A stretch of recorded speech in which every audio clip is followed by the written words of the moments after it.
Sa ibang balita, nag-ocular inspection ang ilang senador at ilang inibitahang eksperto sa Makati City Hall Building 2 na sinasabing overpriced. Nagkaisa po ang mga eksperto sa opinyon na standard at hindi raw world-class ang kontrobersyal na gusali. Saksi si Ivan Mayrina. Sa roof deck ng Makati City Hall Building 2, nagsimula ang inspeksyon ng Senate Blue Ribbon Committee. Naka-landscape ito, batay daw sa pinagmamalaking green concept ng gusali o pagiging environment-friendly umano nito.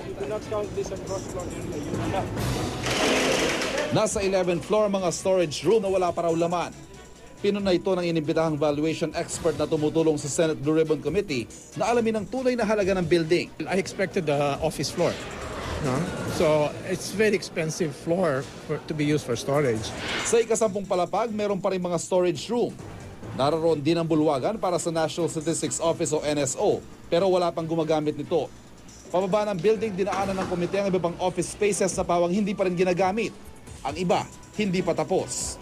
Napo na rito ng isang eksperto ang ginamit na finishing sa mga sahig ng gusali. Flooring, I should say na parang in the family of yung mga vinyl tiles, pero it comes in roll. Nauna rito napansin din ni Senador Antonio Trillanes sa mga dingding na hindi konkreto. Dito, parang shell lang eh.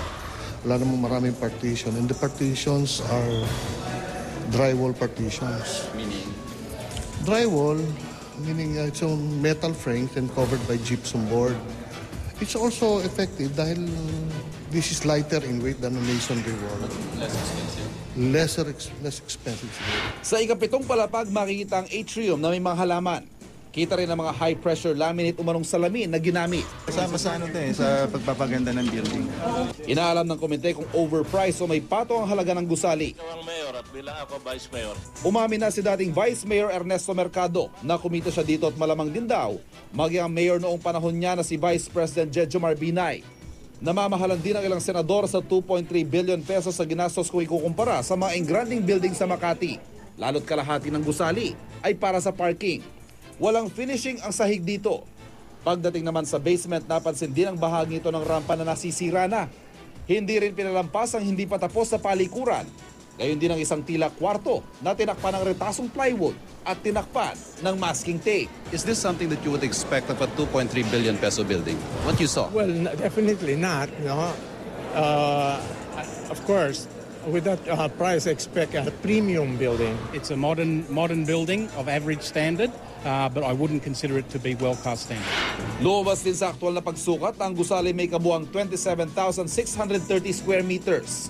Lalabas sa mahigit 80,000 per square meter ang ginastos dito. Pero ang estimated Cuervo, base sa kanyang nakita, 27,000 per square meter lang ang halaga nito. Standard, average at hindi world-class ang tingin ng ilang eksperto sa Makati City Building 2. Pero patuloy na naninindigan ang Makati City Government. Hindi ang opinyon ng mga eksperto o ang Senado ang magsasabi kung overpriced ba ito. May proseso ho tayong sinusunod dyan sa pagbabalidate kung tama ho yung ginastos o hindi. Ang nagsasabi ho niyan, yung Commission on Audit. At sabi ko nga ho, doon sa mga previous hearings, dumahan na ho yan sa review. Sa gitna ng inspeksyon, nakabantay ang mga supporter ng mga Binay sa labas ng gusali. Ayon naman sa tagapagsalita ni Vice President Binay, kahit sabihin daw ni Trillanes na hindi world-class ang gusali, ang importante ay pareho mga ginamit na materyales na nakasaad sa Bill of Material nang gawin ang bidding. Isa sa aming...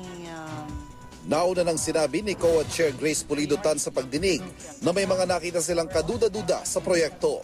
Magpapatuloy ang pagdinig ng Senado sa gusali sa Huwebes. Ako si Ivan Mayrina, ang inyong saksi.